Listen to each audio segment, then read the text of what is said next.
Muy buenas tardes y antes que nada pues agradecer al Instituto Tomás Pascual Sanz que haya pensado en el tema de los trasplantes y en mi persona pues para conmemorar hoy, que es un día muy importante del aniversario, y bueno, para hablar durante los próximos minutos de algo que es yo creo que una imagen de marca de toda la sanidad española, yo diría que de toda la sociedad española, que se siente orgullosa de su sistema de trasplantes y que se siente orgullosa sobre todo de haber contribuido y de estar contribuyendo a él gracias a una acción altruista, una acción de solidaridad como es la donación de órganos, tejidos y células.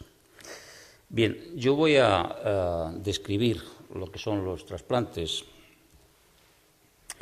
comenzando por decir que constituyen sin duda una espléndida realidad en la medicina moderna. Son toda una filosofía. Se trata de que cuando han fallado otras formas de medicina, cuando realmente nosotros no podemos atajar el mal, todavía nos queda una opción, que es cambiar la pieza, cambiar el órgano, cambiar el tejido, cambiar las células por otras procedentes de otra persona fallecida o bien de una persona viva o bien, en algunos casos ya más extraños, procedentes de un animal. Esto en el fondo son los trasplantes y sirve para tratar multitud de enfermedades de todo tipo, desde cirrosis, insuficiencia renal, procesos tumorales. Es decir, sería muy largo describir todos los tipos de enfermedades que son susceptibles de ser tratados por los trasplantes de órganos, de tejidos y de células. Lo que más se conoce sin duda, aunque los trasplantes ya proceden incluso del siglo XIX, el primer trasplante de córnea pues tiene ya más de 100 años, lo que la gente conoce por trasplante, que son sobre todo los trasplantes de órganos, riñón, hígado, corazón, pulmón, intestino, páncreas, pues nacen en realidad en la década de los 50. Y no nacen antes por una razón, porque cuando un órgano o un tejido se trasplanta de un organismo a otro, este otro lo percibe como no suyo y lo rechaza. El rechazo es un fenómeno universal, que es un mecanismo de defensa del organismo contra algo que nos es ajeno. Entonces, como en la década de los 40 y los 50 en realidad se hicieron los primeros trasplantes, pero no funcionaron. Y no funcionaron porque el organismo inmediatamente lo rechazaba. Hasta que un cirujano, y curiosamente un cirujano plástico, que después recibiría el premio Nobel, Joseph Murray, en el Peter Ben Brigham de Boston, pues llegó a la conclusión de que la única forma de no tener este problema del rechazo era trasplantando un órgano que fuera idéntico a la persona que lo recibía. Y esto en medicina, en biología, no se da más que entre gemelos univitelinos. Y efectivamente, pues hubo estos dos gemelos univitelinos, uno de ellos tenía una insuficiencia renal y el otro le quería dar un riñón. Los dos, aquí está en la foto junto con el doctor Joseph Murray y parte de su equipo, se realizó este trasplante de riñón entre estos gemelos y aquello funcionó. Estuvo bastantes años funcionando y le dio la vida, porque en ese momento la diálisis era una cosa restringida, muy restringida, y que verdaderamente tenía unos resultados bastante malos. Claro, esto hizo que a Boston acudieran gemelos de distintas partes del mundo, gemelos univitelinos con esa situación, uno con insuficiencia renal, el otro que le quería dar un riñón. Y una de estas parejas de gemelos procedentes de Canadá fueron las hermanas Nightingale. Las hermanas Nightingale hicieron lo mismo. Hoy este trasplante estaría prohibido porque tenían 12 años en el año 1960 y una de las, es decir, eran menores, y una de ellas le dio el riñón a la otra y hoy, nada menos que 53 años y medio después, aquí está una foto de las dos hermanas Nightingale, perfectamente la que le donó el riñón y la que lo recibió, insisto, 53 años después, la una con 2 hijos y la otra con 3. Fíjense que para contextualizar esta noticia, pues esto es una muñeca que le regaló a la receptora nada menos que el presidente John Fitzgerald Kennedy, lo cual pues ubica en el tiempo realmente de lo que estamos hablando. Esta imagen ejemplifica que se puede donar un riñón si las condiciones son adecuadas, si no se padece ninguna enfermedad con un riesgo mínimo, y que se puede recibir un riñón y que ese riñón esté funcionando, fíjense, más de 50 años. En España tenemos ya bastantes pacientes con un riñón trasplantado de más de 40 años, o sea que esto en absoluto es una cosa excepcional. Y en el mundo ya hay pacientes que superan pues, los 50 años un riñón, los 40 un hígado, los 30 y tantos una médula, los 30 el trasplante cardíaco. Es decir, son terapéuticas muy eficaces para enfermedades que de otra forma la mayoría de ellas son mortales. ¿Y cuántos trasplantes se hacen en el mundo? Pues fíjense que estos son los datos de lo que se llama el Registro Mundial de Trasplantes que elaboramos aquí en España, en la Organización Nacional de Trasplantes en Madrid, por delegación de la OMS. Es una de nuestras colaboraciones con la Organización Mundial de la Salud. Hasta hace poco realmente este número se desconocía. En el mundo, estos son de los 3 últimos años que conocemos, del 2010, 2011, 2012, fíjense que se realizan 106, 111, 114.000 trasplantes. Bueno, la mayoría, las 3/4 partes de riñón y en número descendente, pues de hígado, cuanto más complejos, menos se hacen.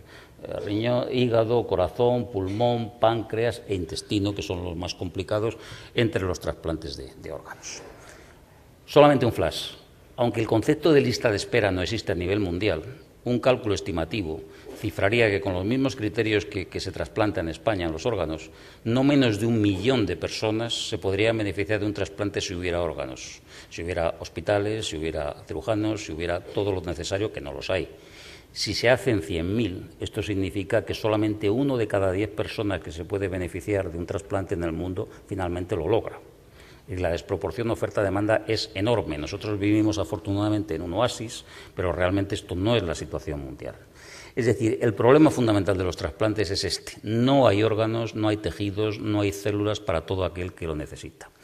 Y en este contexto de escasez, pues para comparar el número de donantes que se dan entre distintos países, entre distintas regiones, entre distintas zonas, la única forma de compararlos es decir, tantos donantes de órganos, personas que han fallecido en muerte cerebral, han donado sus órganos y estos se han trasplantado en relación con la población.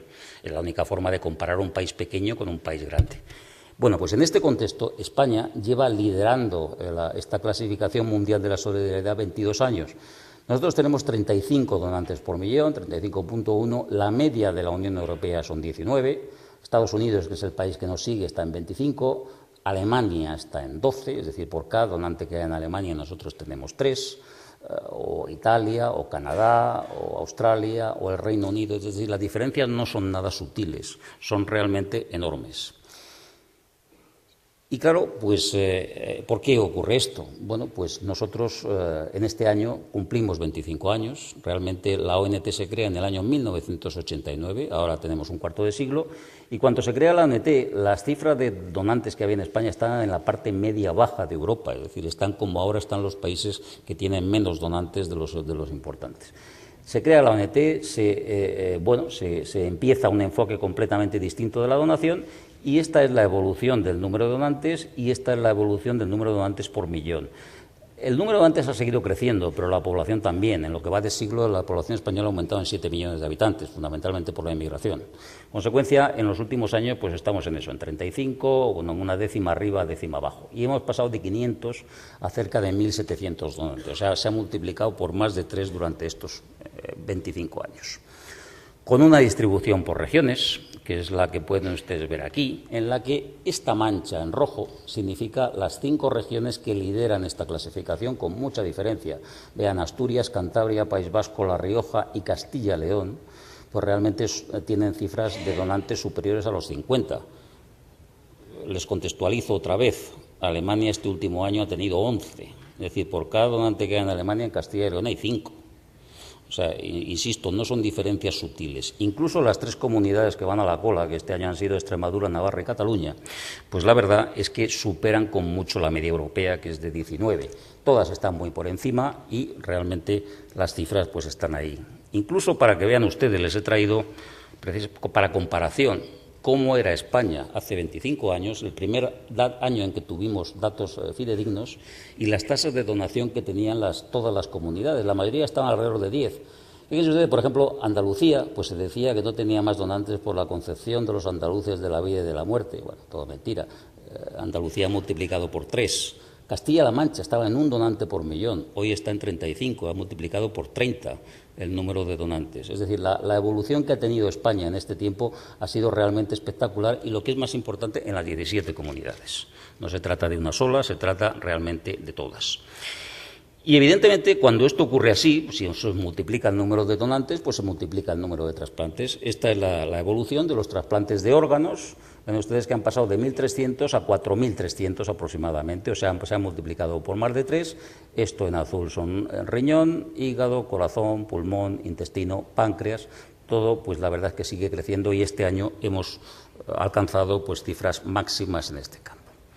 Bueno, todo esto está muy bien. Esto es lo que se ha conseguido en líneas generales en el mundo de la donación y el trasplante. Ahora, ¿por qué hemos conseguido esto? Es decir, ¿cuál es la razón por la que España es líder mundial desde el año 1992, desde el año olímpico? Pues cuando nosotros nos piden asesoría, y es bastante frecuente que nos la pidan en un país para mejorar la donación, pues lo primero que les decimos es, bueno, puede haber mucho donante o poco donante dependiendo de todas estas cosas. Por una parte, a uno se le ocurre que la población puede estar más o menos dispuesta a donar. Evidentemente, hay países que por su religión, estoy hablando de los países asiáticos, China, Japón, es difícilmente compatible con el tema de la donación de órganos, porque su religión realmente es muy poco compatible con ello. Y esto es un problema grande. La ley de trasplantes pues puede influir. La estructura sanitaria sin duda influye. Un donante de órganos tiene que estar en una unidad de vigilancia intensiva, si no, no es un donante. En consecuencia, es muy difícil que haya donantes, por no decir imposible, en el África subsahariana. Es decir, la estructura sanitaria de un país influye decisivamente y la eficacia del sistema, pues evidentemente también influye y mucho. Vamos a ver qué es lo que ocurre en España en cada uno de estos aspectos. Los españoles somos especialmente generosos, es decir, somos los líderes del mundo porque la generosidad pues, nos rebosa por todos los poros. Pues a uno le gustaría decir que sí, pero no es verdad. Cuando uno analiza esto de una forma científica, pues obtenemos unos resultados curiosos. Este es el Eurostat. El Eurostat es una comparación de la opinión de los 27, ahora 28 países de la Unión Europea cuando se le hace una pregunta única y en las mismas condiciones. Esto se hace para todos los aspectos de la vida y uno de los aspectos por lo que se ha hecho varias veces ha sido para la donación de órganos. Los resultados son siempre muy parecidos, no es que un año sean distintos a otro. Cuando se le pregunta simplemente a la gente, ¿usted donaría sus órganos después de morir? Sí o no, sin más explicaciones. Es decir, sin explicarle ni eso para qué sirve, ni en qué condiciones. Bueno, pues la media de la Unión Europea está en 56%, pues ¿qué es donde estamos nosotros en el 57%? Un 57% de españoles contesta que sí.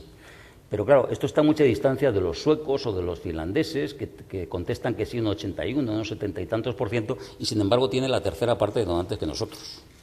Luego, no parece realmente que haya mucha relación entre una cosa y otra. Además, y tuvimos la fortuna y la visión de hacer una encuesta muy similar en las 17 comunidades españolas, al principio de empezar la ONT, en los años 90, a finalizar los años 90 y ahora en este siglo. Entonces, pueden ustedes ver cómo el número de donantes efectivos ha pasado de 500 a 1.600, pero el porcentaje de españoles que dice que sí, que donaría sus órganos, no ha cambiado en absoluto. La mentalidad del país no ha cambiado absolutamente nada en estos 25 años. Hemos pasado de la parte baja de Europa a ser los primeros del mundo, pero sin embargo el porcentaje de gente que dice que donaría sus órganos es exactamente el mismo. Luego, no parece que esto sea el motivo de esta situación. Es la ley de trasplantes. Hay algunos países que dicen que es que nosotros tenemos una ley peculiar, tenemos una ley de lo que se llama de consentimiento presunto, todo el mundo es donante si no ha dicho lo contrario. Lo que pasa es que esa ley no se ha aplicado nunca. La ley española es igual que la francesa, que la portuguesa, que la italiana, que la de medio mundo, y la verdad es que nunca se ha aplicado estrictamente porque siempre se consulta a la familia. En la tradición cristiana, la verdad es que la sensación de propiedad del cuerpo es algo que existe, y nosotros desde el primer momento decidimos que era mejor no forzar la situación en ningún momento y que al final fuera la familia quien decidiera, que es por otra parte lo que ha decidido todos los países. Solamente hay un país en el mundo que aplica estrictamente esta legislación, que es Singapur, pero evidentemente la cultura en Singapur no tiene nada que ver con la nuestra. Es decir, no parece que la ley realmente esté marcando la diferencia, porque siempre la familia tiene la capacidad de decisión. La estructura sanitaria, evidentemente, es muy importante, y si no tuviéramos el Sistema Nacional de Salud que tenemos, sería imposible que lideráramos esta situación. Pero la misma situación de buen sistema de salud lo tienen otros muchos países europeos, o Estados Unidos, o Canadá, y no tienen tantos donantes. ¿Es la eficacia del sistema? Pues definitivamente sí. Es lo que ha cambiado en España en estos años. Fíjense que ahora todo es muy bonito en los trasplantes, pero la situación en los años 80 no era en absoluto idílica. Esto es había habido un descenso a mediados de los 80 como consecuencia de una conflictividad sanitaria prolongada, un descenso de un 20% en los donantes, que es mucho, una posterior estabilización. Y entonces los pacientes renales, que fueron los verdaderos motores de que se creara la ONT con sus protestas, pues realmente se quejaban. Los pacientes renales eran los que más padecían la falta de órganos, porque tenían que estarse en diálisis. Todavía no estaba bien desarrollado ni el hígado ni el corazón, que son trasplantes vitales, pero los enfermos en diálisis, pues la verdad es que ejercían una presión. ejercieron una presión sobre el entonces ministro, que era Julián García Vargas, y efectivamente, pues como siempre que se produce una presión, pues en el Ministerio se decidió que algo había que hacer. No se sabía muy bien qué, pero que realmente algo había que hacer porque la situación no era en absoluto idílica. Y lo que se hizo fue desempolvar un proyecto que estaba en el Boletín Oficial del Estado desde el año 80, pero que nunca se había llevado a cabo, que era la Organización Nacional de Trasplantes. Y efectivamente fue por eso por lo que se crea. Y lo que ocurre pues es lo que les mostraba hace un momento en cuanto a la donación. ¿Y por qué ocurrió esto? Bueno, si tuviéramos que resumir nuestro sistema de organización en una diapositiva, probablemente fuera esta. Cualquier mejora en la donación de órganos es siempre consecuencia de una mejora en la organización. ¿En la organización de qué? Pues en la organización de esto que se ha llamado la cadena de la donación y trasplante. Un donante de órganos es una persona que fallece en una unidad de vigilancia intensiva en situación de muerte cerebral, ahora veremos qué es esto, que entonces hay que darse cuenta de que esta persona puede ser un donante, hay que proceder a su mantenimiento hemodinámico, hay que hacer el diagnóstico de muerte cerebral de acuerdo con la ley, hay que pedir la autorización a la familia, hay que organizarlo todo y en muy pocas horas hay que proceder a la extracción de órganos. Todo esto puede funcionar bien, pero si esto no funciona mal y la cadena se rompe por aquí, por aquí, por aquí, por aquí, pues al final el resultado es el mismo. No hay donante, no hay trasplante. Luego, realmente nuestra misión es que todo esto funcione como un reloj. Y cuando uno comienza un proyecto tan importante es definir lo que hay que hacer como definir lo que no hay que hacer. Y una de las cosas que nosotros vimos claros que no había que hacer es lo que yo he puesto ahí, las medidas clásicas para mejorar la donación. Es todo lo que hace un país cuando quiere aumentar la donación y nunca se ha demostrado que sirva para nada. Pues cambia la ley, esto es muy frecuente. Lo de cambiar. Nosotros debemos tener una buena ley porque la ley nuestra es de 79. Y realmente nos va muy bien. Es curioso porque es una copia de la ley francesa, los franceses ya la han cambiado no sé cuántas veces y nosotros no, nosotros seguimos con la misma y nos va muy bien. Pero bueno, esto es muy típico de los políticos, cambiar la ley cuando no tiene otra cosa que hacer. Hacer campañas publicitarias, bueno, pues realmente eso lo hace todo el mundo, pero verdaderamente ningún país ha demostrado que sirva para mejorar la donación. Hacer registro de donantes, pues queda muy bien, pero tampoco. Poner, si uno quiere ser donante del carnet de conducir, pues queda muy bonito y lo hacen en Estados Unidos, pero tampoco sirve realmente para aumentar el número de donantes. Bueno, todo esto no digo que sea inútil, pero verdaderamente no es lo fundamental. No hay ninguna experiencia científica en el mundo que muestre que haciendo estas cosas se mejora la donación. Nosotros, fíjense que estamos hablando de los años 80. Todavía no se había transferido la sanidad, pero la Ley General de Sanidad estaba ya hecha. Y la estructura del Estado en autonomías también. Y nosotros decidimos que antes incluso que se produjera esa transferencia, teníamos que hacer un sistema muy descentralizado porque el país iba inequívocamente en esa dirección. Y lo hicimos. Creamos una coordinación a 3 niveles, una coordinación nacional, que es la ONT, que es una parte del Ministerio de Sanidad. En eso fuimos totalmente pioneros. Ningún país tenía una parte del Ministerio de Sanidad coordinando los trasplantes. En todos eran ONGs. Y realmente no tenían la autoridad para hacer todos los cambios que eran necesarios. Nosotros sí, porque somos la autoridad sanitaria. En cada una de las 17 autonomías, insisto, cuando todavía existía el INSALUD, se creó una coordinación autonómica y en todos los hospitales donde se podía donar órganos se creó una coordinación hospitalaria. Esta estructura a 3 niveles se desarrolló muy rápidamente. En los años 80 había un grupo de coordinadores muy entusiasta. Pero en muy poco tiempo, en el año 92, ya teníamos una red que se extendía por toda España. Establecimos por ley que cualquier hospital autorizado para la donación debía de tener un coordinador de trasplantes.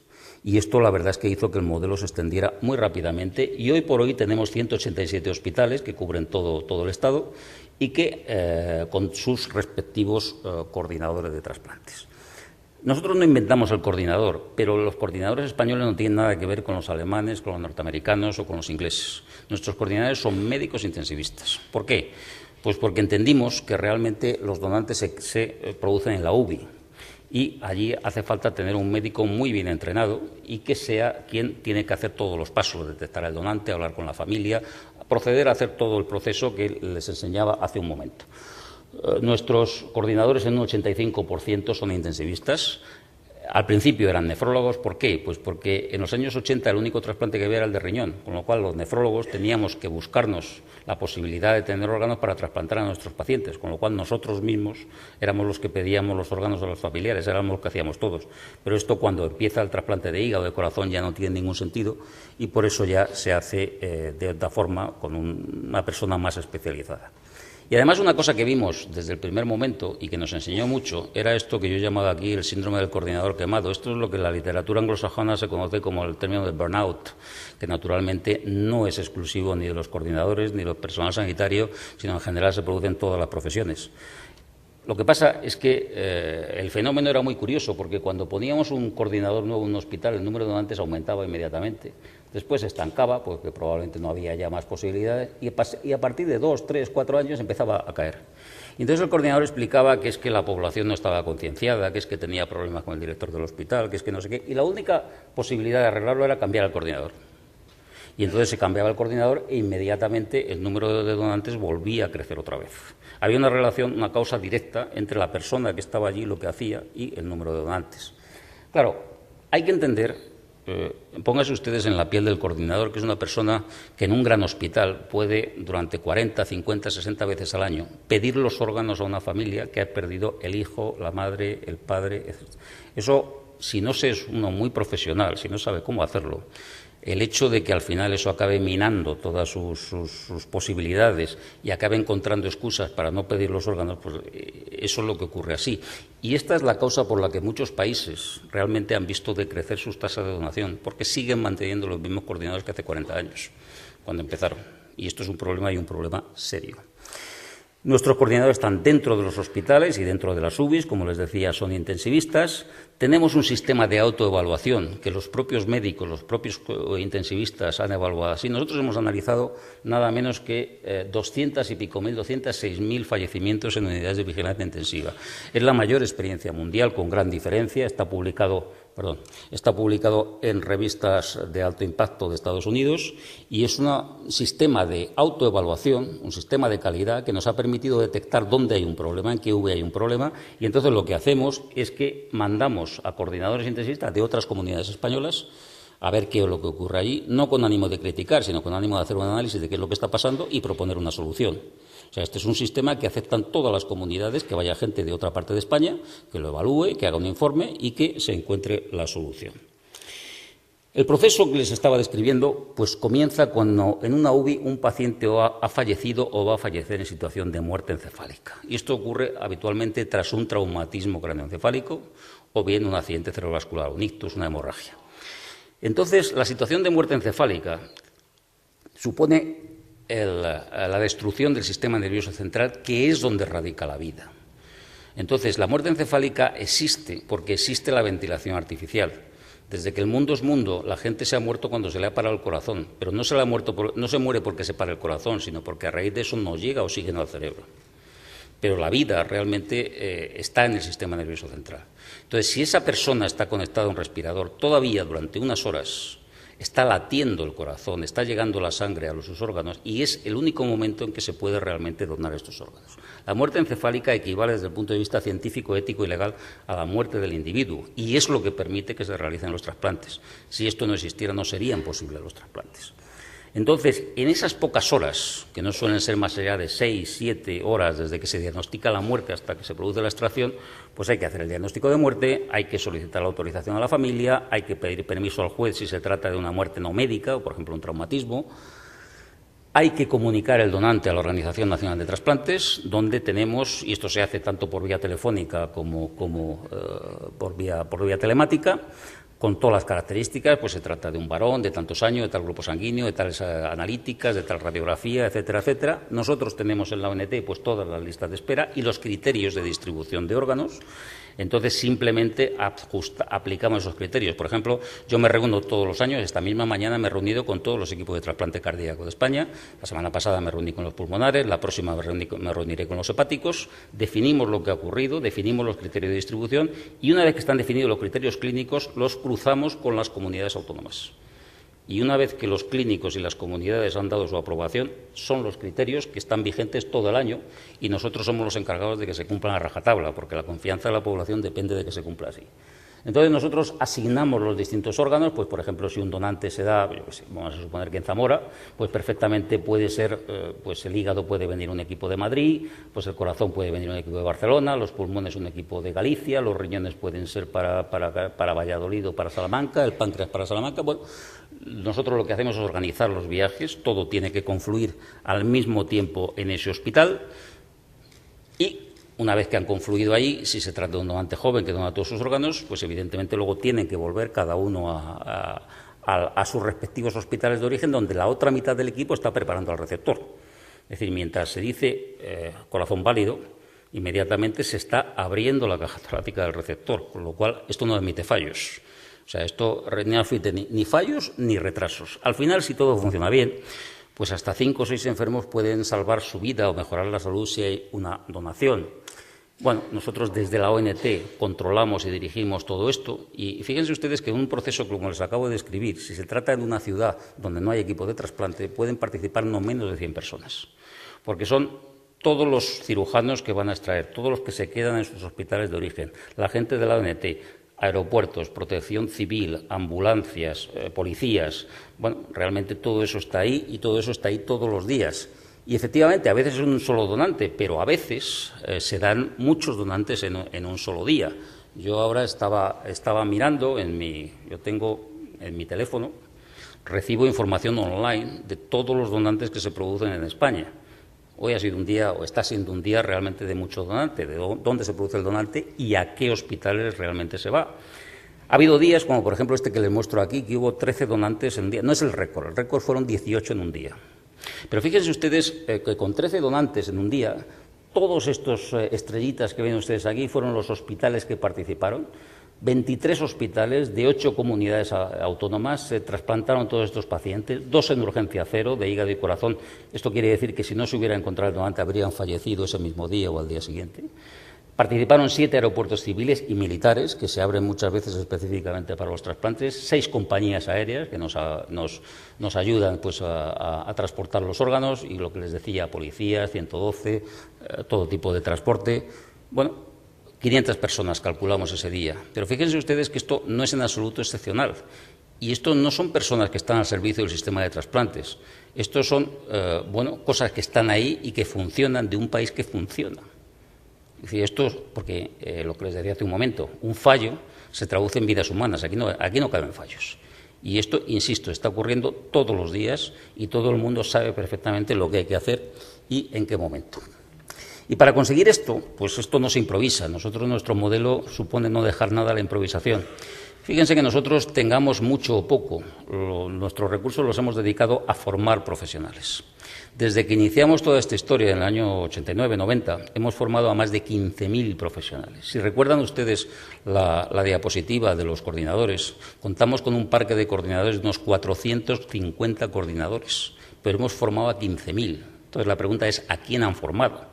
Y la respuesta es, pues, a todos los que hemos podido. Hemos formado, por ejemplo, todos los intensivistas en su periodo de formación de residencia reciben una formación específica en trasplante.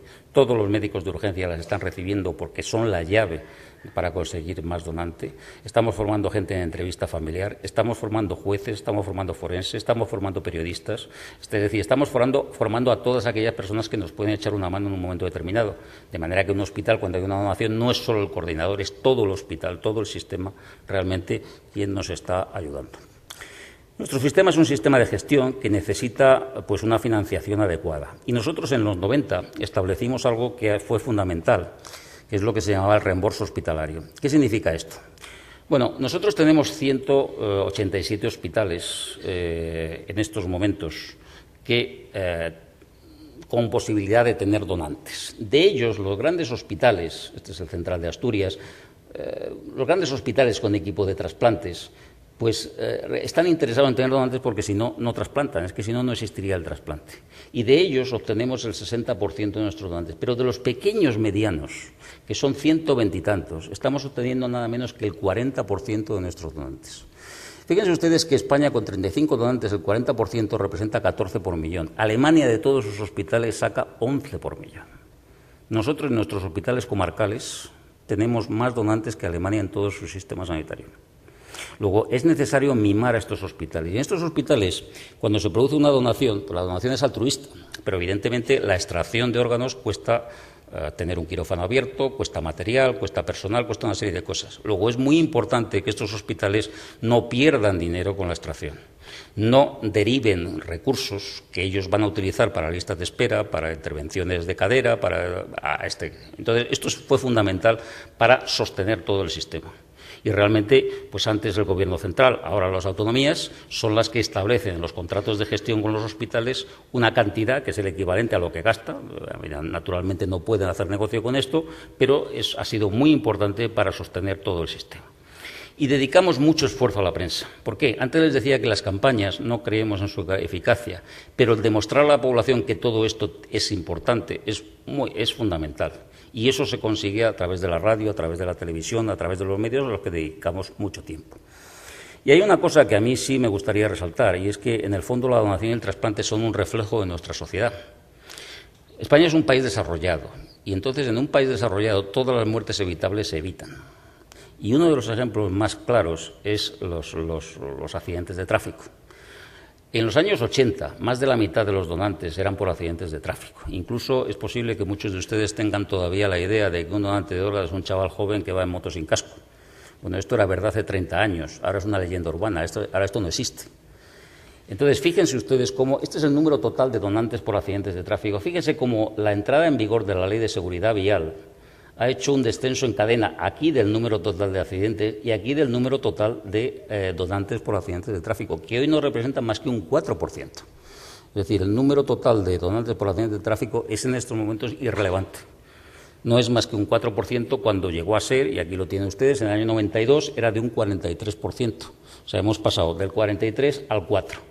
La mayoría de nuestros donantes son personas mayores que fallecen como consecuencia de una hemorragia cerebral. Este es el donante tipo en estos momentos. Y, de hecho, cuando vemos la distribución por edades, aquí tienen ustedes en azul los donantes de más de 60 años. En el año 92 era un 10%. Ya llevamos 3 años en que más de un 50% de los donantes tienen más de 60 años. Fíjense ustedes un ejemplo más de que la donación y el trasplante son un reflejo de la vida. Miren, este es el donante infantil de menos de 15 años, siempre una tragedia, porque evidentemente son muertes traumáticas, son siempre una tragedia, no son muertes, por ejemplo, por una leucemia o por un tumor, que bueno, es igualmente dramática, pero es una enfermedad que ya se ve venir.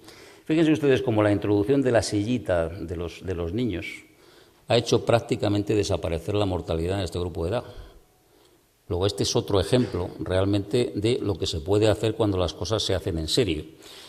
Bueno, nuestros donantes son muy mayores, y nuestros donantes son muy mayores porque la sociedad española es muy envejecida. Entonces, en inglés, los ingleses y los americanos utilizan el concepto de all for old, es decir, donante mayor para receptor mayor. Esta es la cifra, la edad de los donantes máximos para cada uno de los órganos en España durante los últimos 12 años. Fíjense ustedes que se están trasplantando riñones de 80 y muchos años. Este año 2013 hemos trasplantado 3 hígados de 90 años y naturalmente funcionan, porque si no, no los trasplantaríamos, claro. Entonces, el corazón, luego hay órganos más delicados, el corazón pues son donantes más jóvenes, el pulmón va creciendo y el páncreas pues son donantes más delicados. Claro, ¿a quién se lo trasplantamos? Pues hombre, mire usted, habitualmente depende del órgano, pero por ejemplo el riñón, sistemáticamente se trasplanta estos riñones de persona mayor a receptores mayores. Es que estamos trasplantando riñones a gente de más de 80 años. Y además con la particularidad de que muchos de ellos a la semana están en su casa tan ricamente. Cuando yo hacía mi especialidad, consideramos que una persona de más de 50 años ya no se podía trasplantar porque el riesgo de trasplante, el riesgo vital, era superior al que significaba dejarle sin trasplantar.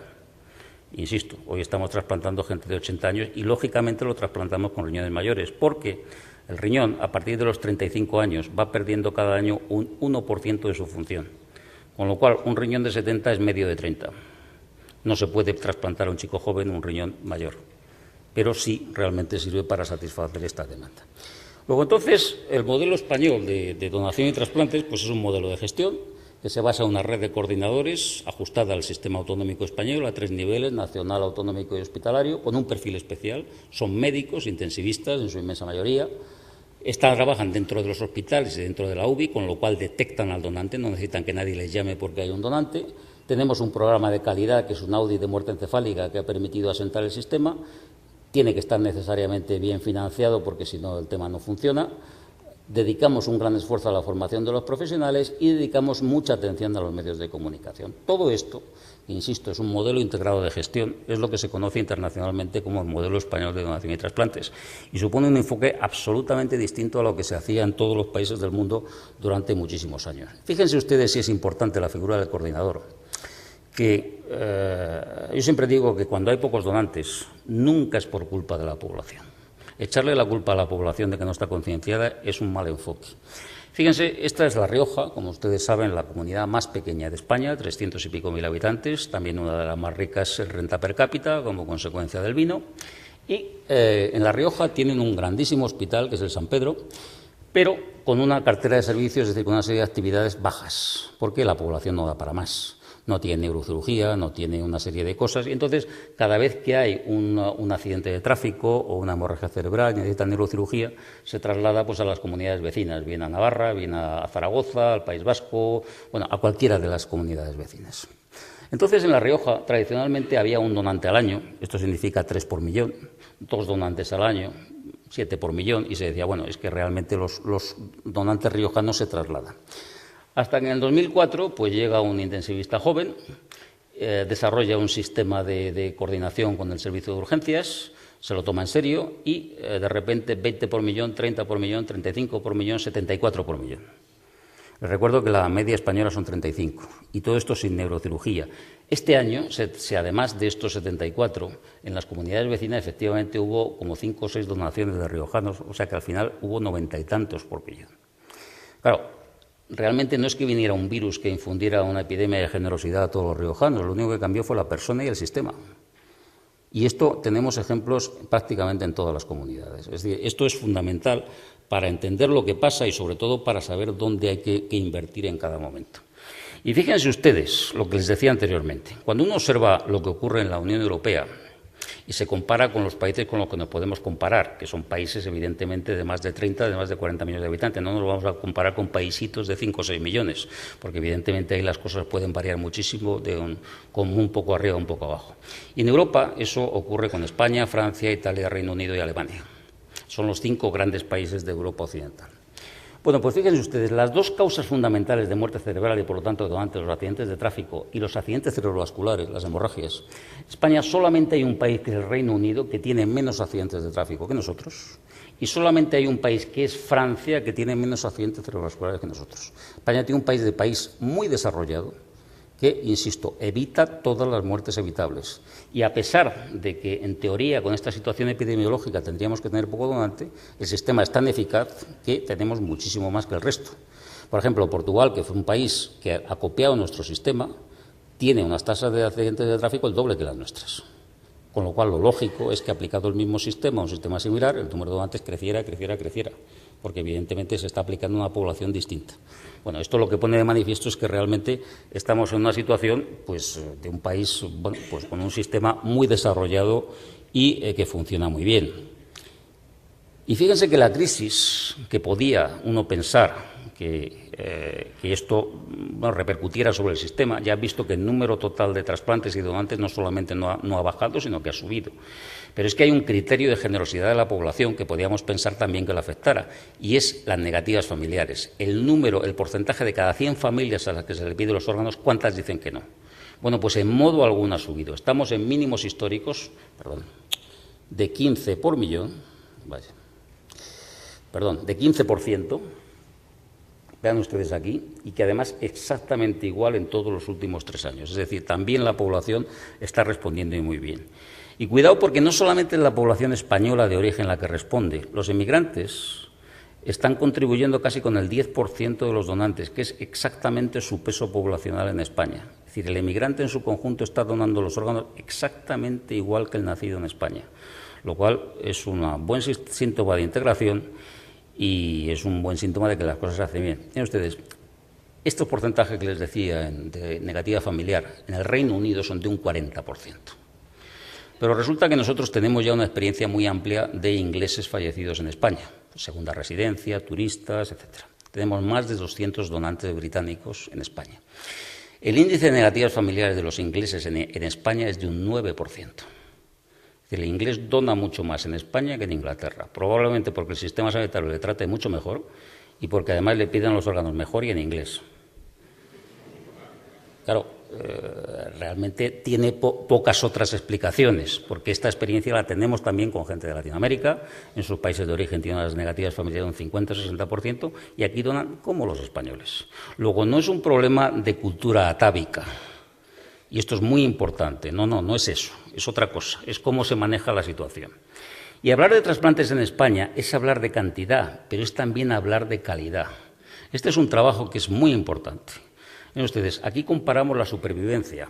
Primero, esto del enfermo en esta gráfica y esto del injerto del riñón funcionante en todos los trasplantes renales hechos en España, comparados con sus equivalentes en Estados Unidos por edad, por tipo racial, etcétera, etcétera.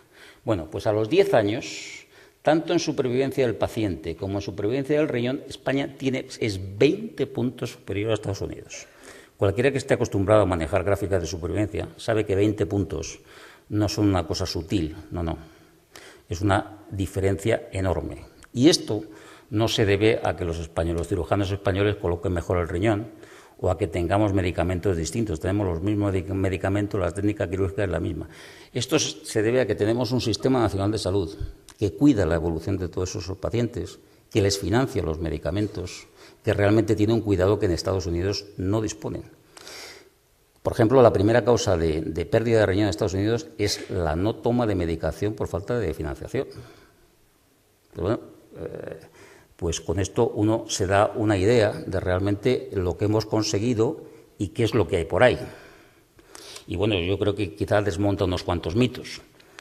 El sistema no solamente es el trasplante de cadáver, también es otro tipo, estamos evolucionando continuamente. Si hiciéramos lo mismo que hace 20 años nos habríamos quedado estancados. Los donantes son más viejos. Luego, para la gente joven, estamos potenciando la donación en vivo. Ya veían en la primera diapositiva que esto es perfectamente válido y nosotros durante todos los años 90 hacíamos muy poco trasplante de vivo, pero esto ya se ha disparado y la donación de vivo, en el caso del riñón, pues representa ya un 15% de todos los trasplantes y probablemente va a representar más en el futuro. Y exploramos otras vías de donación. Estos son los donantes a corazón parado, no voy a explicar lo que es esto, pero realmente simplemente para que vean ustedes que un tipo de donante que prácticamente no se hacía, que es muy típico de donantes de países anglosajones, pues nosotros lo hemos afrontado, la sociedad española lo ha aceptado perfectamente, ya representa un 10% de todos los donantes y un 40% en Madrid. Es una técnica compleja. Pero fíjense que en los últimos años, hace 5 años, teníamos en España 3 o 4 programas de donación en parada cardíaca. En plena crisis, con todas las dificultades, se han desarrollado 26 programas en 10 comunidades autónomas, lo cual quiere decir un grado de entusiasmo y de compromiso de los profesionales muy importante, porque esto no es fácil. Esto no es fácil, pero todos estaban de acuerdo en que había que conseguir vías nuevas.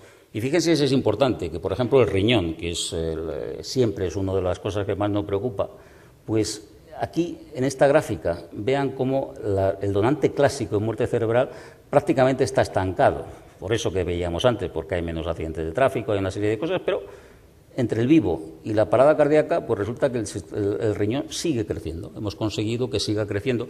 Y esto es muy importante. Fíjense ustedes que la insuficiencia renal crónica supone en un país desarrollado el 3% de todo el gasto sanitario. De cada $100 o 100 euros que se gasta un país, 3 van a la insuficiencia renal crónica. Y España es el único país importante que tiene más pacientes con un riñón funcionante que van andando por la calle que pacientes en diálisis. Esto es importantísimo. No hay ningún otro país que ni remotamente haya conseguido esto, y esto significa pues que pues no solamente estamos utilizando bien los recursos, sino que además obtenemos un ahorro económico importante. ¿Por qué? Pues porque un paciente en diálisis viene a costar al Estado unos 50.000 euros por enfermo y año, contando todo, la sesión de diálisis, el transporte, las complicaciones, la eritropoyetina, toda una serie de cosas. Un trasplante el primer año cuesta eso más o menos, pero a partir de ahí cae, porque ya no es más que la medicación y eventualmente las complicaciones. Y a partir del segundo año, todo es ahorro en relación con la diálisis. Y esto es verdad en España, es verdad en Estados Unidos, pero es verdad, por ejemplo, en países del tercer mundo. Estos son datos del principal centro trasplantador de Pakistán, de Karachi.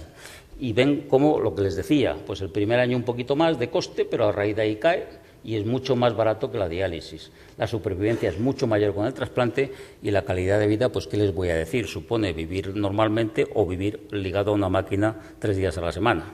Luego, el trasplante renal es un ejemplo de terapéutica buena, bonita y barata en relación con su otra alternativa a la diálisis. Pues fíjense ustedes que probablemente esta es la evolución de los trasplantes renales en España desde que se crea la ONT. Pasamos de 1.000 a 2.500 y pico y creciendo. Probablemente si no hubiéramos hecho nada, que es lo que han hecho la mayoría de los países en Centro Europa y en Norte de Europa, pues seguiríamos trasplantando 1.000 al año, sin más. Luego, la mayoría de estos pacientes o habrían fallecido o estarían en diálisis. Haciendo un mero cálculo de lo que costarían estos pacientes al erario público, pues se ve que simplemente la diferencia de coste entre la diálisis y el trasplante representa más del doble de lo que cuesta en España todos los trasplantes de hígado, riñón, corazón, pulmón, intestino, páncreas, la ONT, los coordinadores, los tejidos y todo lo habido y por haber. Es decir, esto no es solamente una forma de salvar vidas, de mejorar la calidad de vida, sino es una forma de gestión que permite, pues, emplear de forma adecuada los impuestos de todos los contribuyentes. Y claro, en un mundo como el que veíamos, que realmente pues no ha conseguido, en la mayoría de todo el mundo desarrollado y no desarrollado, solventar el tema de la escasez, pues el ejemplo de España hace que todo el mundo fije sus ojos en qué es lo que hemos hecho durante todo este tiempo. Nosotros, evidentemente, dedicamos gran parte de nuestro esfuerzo a cooperación internacional. Somos centro colaborador de la OMS y, por ejemplo, en estos momentos pues hay 2 de mis colaboradoras, nada menos que en Corea, pues en una reunión internacional con todos los países del sudeste asiático, vamos, con China, con la India, con Japón, con Australia, haciendo lo que llevamos haciendo ya desde hace mucho tiempo, que es intentar trasladar todo esto al resto del mundo. Yo tuve la ocasión de trabajar durante 2 años y pico en probablemente el que sea el paraíso terrenal, que es la Toscana, y trabajé en Florencia durante casi 3 años. Allí aplicamos las mismas... La sanidad italiana es muy parecida a la española. Aplicamos los mismos criterios. Y la Toscana, en estos momentos, que son 4 millones de habitantes, pues tiene 48, 46 donantes por millón. Es decir, está en cifras de Castilla y León prácticamente. O sea, realmente esto es factible de trasladarlo a otros países. Y efectivamente esta filosofía pues se está trasladando sobre todo a los países del sur de Europa. Ahí ven ustedes cómo ya muchos países están llegando a unas cifras muy buenas. Este es el caso de Croacia, este es el caso de Bélgica. Son países pequeñitos, pero que realmente aplicando nuestro sistema están creciendo, aunque este año han bajado un poquito tanto Croacia como Bélgica. Pero ven como en el sur de Europa, que aplican nuestra filosofía, están creciendo. El problema son estos, porque, por ejemplo, los alemanes, pues como están encantados de haberse conocido, es bastante difícil que apliquen fórmulas del sur de Europa. Y así les va. O sea, los datos son los que son. Y pues España en el año 2010, aprovechando que era nuestro periodo de presidencia europea, pues lo aprovechamos para colocar una directiva que es prácticamente la plasmación del modelo español y que fue aprobado por el 100% del Parlamento Europeo, salvo los 4 euroescépticos que siempre votan en contra, pero realmente recibió la aprobación unánime y en este momento lo que estamos haciendo es desarrollando esa directiva precisamente para colaborar con otros países. Los alemanes, pues también nos han pedido ayuda precisamente porque en este momento está en una crisis de confianza muy importante. Se descubrió durante hace un par de años pues un fraude generalizado en las listas de espera. Y eso es probablemente, a cambio de dinero, se aceleraba el paso de los pacientes en la lista de espera de hígado. Y eso probablemente es lo peor que le puede ocurrir a un país, porque si no hay confianza en el sistema, evidentemente las donaciones caen, que es lo que les ha pasado a ellos. Ya tenían poco, pero es que ahora tienen menos todavía. Y sí es verdad que nos pidieron consejo, nosotros les dijimos lo que tenían que hacer, ya que lo hagan o que no lo hagan, pues ya es un problema suyo. Pero realmente...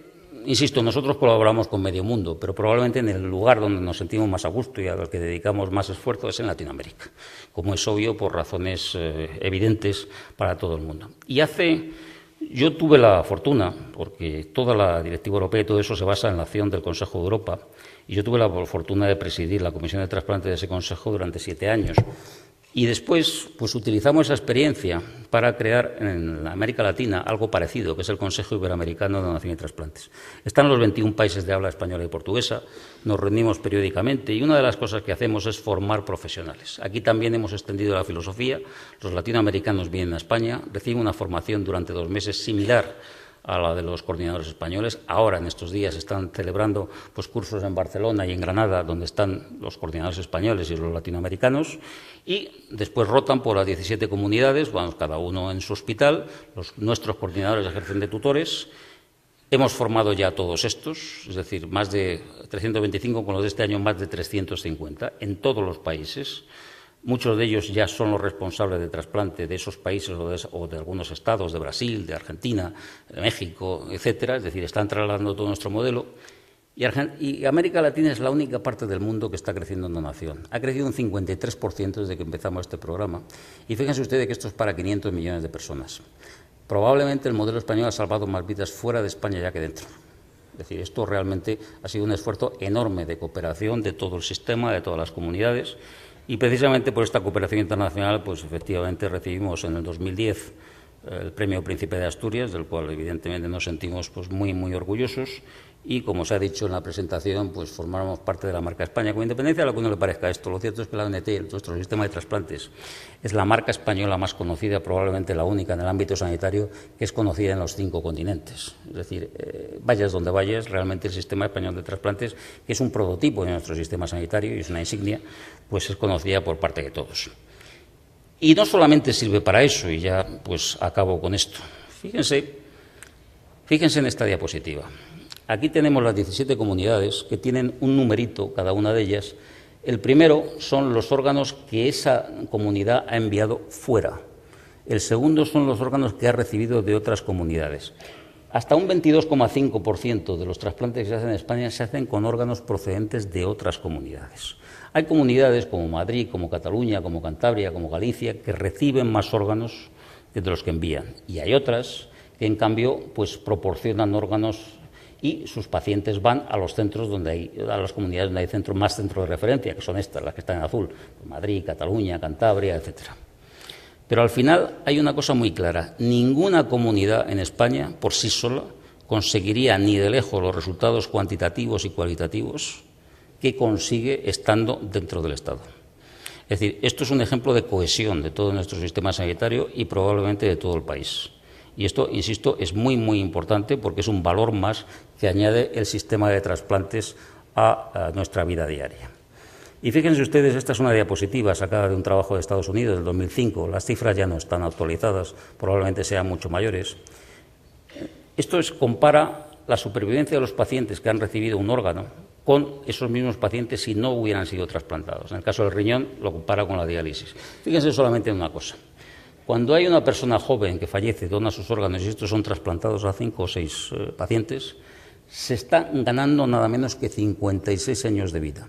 56 años que se están haciendo retroceder a la muerte gracias a una donación. No hay en medicina ninguna otra actividad, ni quirúrgica ni médica, que sea capaz de proporcionar tantos años de vida y sobre todo de tanta calidad. Y yo creo que eso pues, pone en valor también el efecto máximo de la generosidad suprema, que es donar sus órganos para dar más vida a otras personas. Muchas gracias por su atención.